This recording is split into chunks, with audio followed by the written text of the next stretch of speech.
Today, I'm questioning my life choices by cooking from 1965's Betty Crocker Dinner in a Dish Cookbook. It's a curried tuna casserole.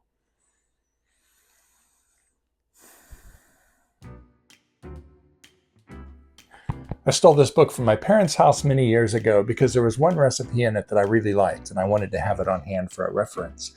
It's something I make after every Thanksgiving, basically a turkey pot pie, but instead of a crust, it's got a shell of stuffing.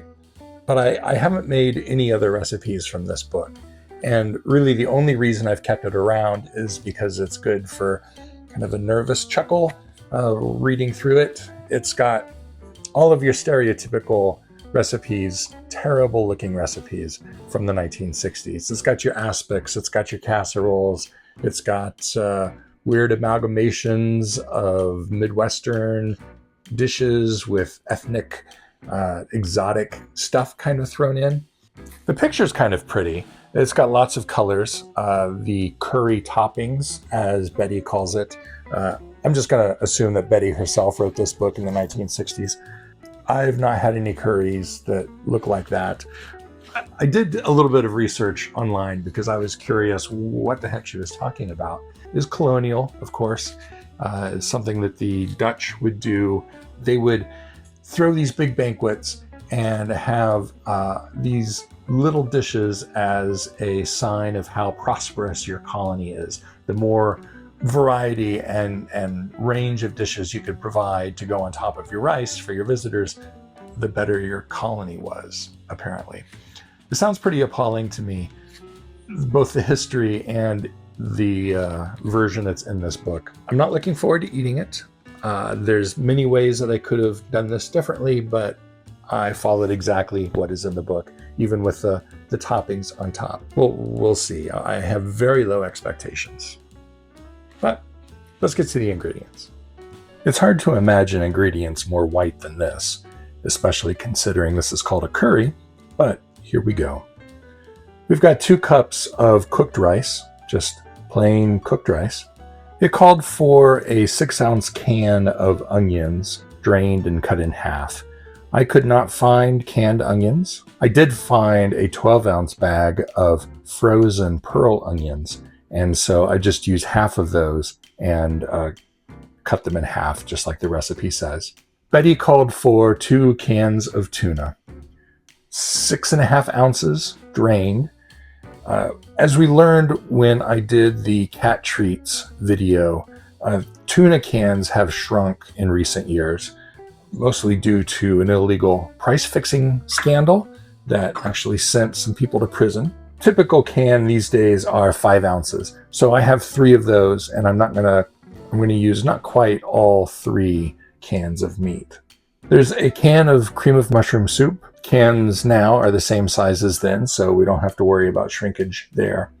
I did go for the roasted garlic variety because I thought this recipe might need as much help as possible. 3/4 cup of milk, 2 tablespoons of butter, and curry powder. And this is just Madras curry. It's the same curry that I used for the curry deviled eggs video, just regular grocery store Madras curry. We'll start by melting butter in a large skillet. And once the butter's melted, we'll add in 1.5 teaspoons of curry powder. Now this is the only seasoning in the entire dish, apart from the salt that's already in the tuna, and of course the can of condensed soup that's got plenty of salt in it. I'll stir that up a little bit, get it heated up. That'll help bring out the flavors. Then I'll add in our onions, and then our 2 cups of cooked rice. Get that all mixed together. Just trying to break up the rice as much as possible.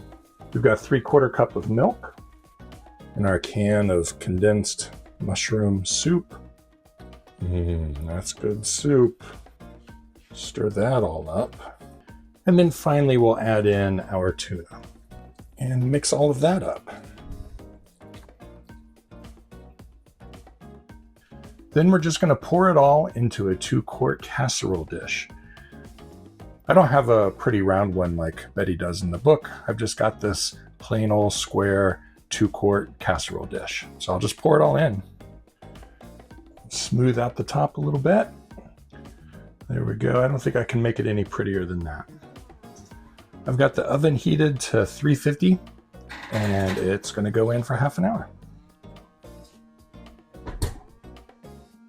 Even though our casserole itself is white, white, we're going to cover it with some colorful toppings. She suggested these 6 specifically, so that's what I went with. We have crumbled bacon, chopped green onion, sieved egg yolk, first time I've ever done that, plumped chopped currants, and these are the same currants that I had for the Skyrim salmon, some chopped peanuts, and finally crabapple jelly. Now, I could not find crabapple jelly. I looked up some recipes for crabapple jelly, and then at the store I just went with the apple jelly that seemed to match the ingredients list most closely. Now that it's out of the oven, she says to quickly put on our toppings. And she has a round dish and has the toppings arranged in a very pretty wedge shape with nice even lines. I'm going to try to do not wedges, but rectangles, and I made just a little stencil to try to get me to keep nice straight lines. So first I've got my sieved egg yolks. It's a nice generous layer on top.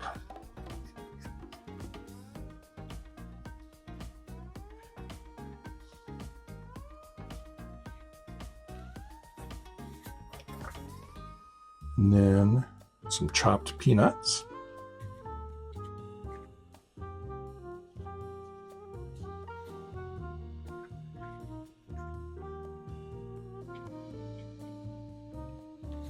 And then our plumped currants.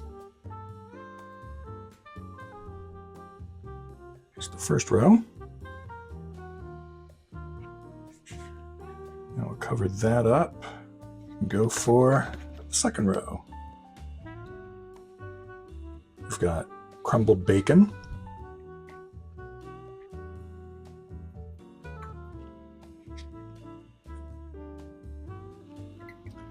And chopped green onion.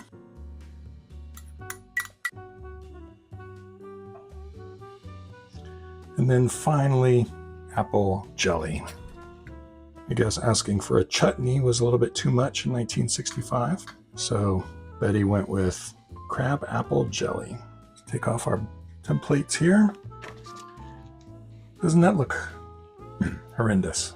It looks spectacular if you're at a 1965 dinner party. Finally, in the picture, Betty had garnished it with a whole kumquat and some leaves. It looked like maybe some citrus leaves. I don't have kumquats or access to kumquats, so I'm going to make a little pattern with some bay leaves, similar to how she had her leaves, and then some blueberries. Why not? It's just as good as a kumquat, I think. And there we go. Isn't that beautiful? Can't wait to bust this out at my next dinner party. Anyway,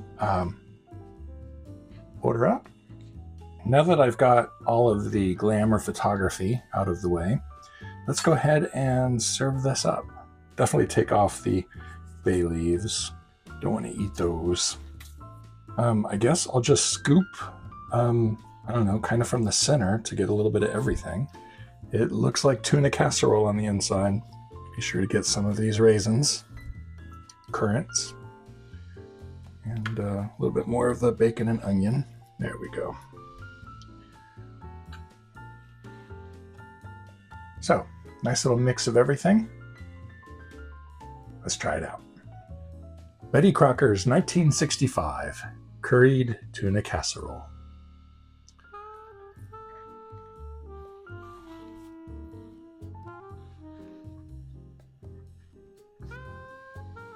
I mean, So it's not terrible. It's not, I've tasted far worse things. I've made far worse things on this channel, but I don't know why you would want to make this. The casserole itself is very bland.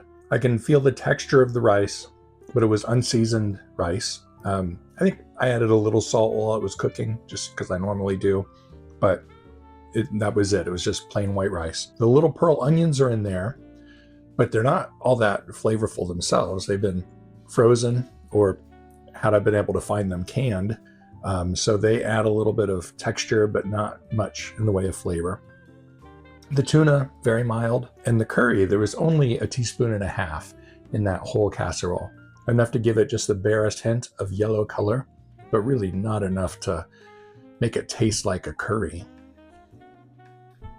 And the toppings on top are, I mean, they're all mixed up in the bites. I tried to get a little bit of each, just the same way she had it pictured. And there's really no way to get just some of the apple jam or just some of the grapes. I don't know why you would want to do that, but you really couldn't. So it's sort of all mixed up in here. And so they give little bits of texture, like a little crunch of bacon in there, which I almost mistook for a tuna bone, so maybe that's not the best thing. It's definitely bacon. The egg yolk, a little bit of richness. I just had a bite with the apple jam. And it reminds me of a chutney, but makes me wish that it was actually a chutney. Yeah, not really sure what else to add. There's not much to it. And trying to put myself in the place of a home cook trying to do something fancy in 1965, I can see where this might have some appeal to it.